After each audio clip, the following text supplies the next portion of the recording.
You don't pay for Instagram. You don't pay for Google Maps. You don't pay for YouTube. So why are the companies behind them worth hundreds of billions of dollars? Because free apps aren't actually free. And the scary part is, this feels completely normal. Every day, billions of people open free apps without thinking twice. They scroll, they tap, they swipe, and nothing ever asks for a credit card. That's why it feels harmless.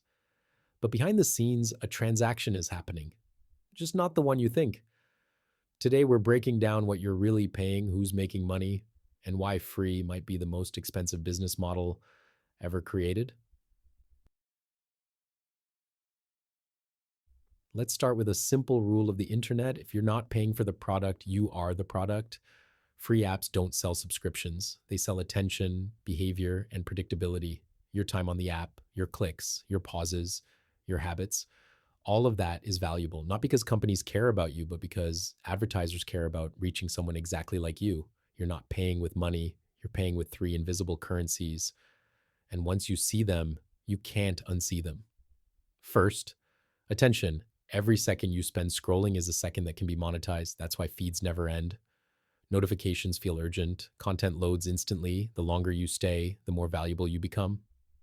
Second, data. Free apps quietly learn what you like, what annoys you, what keeps you engaged, and when you're most likely to click.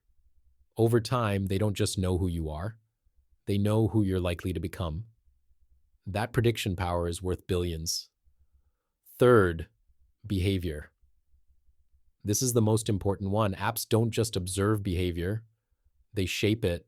They test which colors you click, which words make you react, which timing gets you hooked.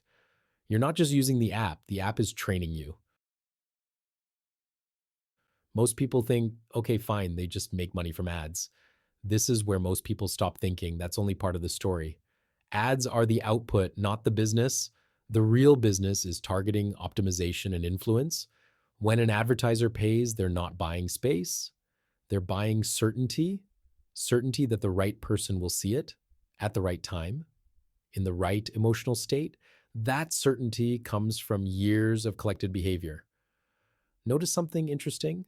Paid apps usually respect your time, they have fewer notifications. They focus on utility, not addiction. Why? Because their incentive is different. When you pay upfront, the company wins when you finish, not when you stay. Free apps win when you don't leave. That single difference changes everything about how the app is designed.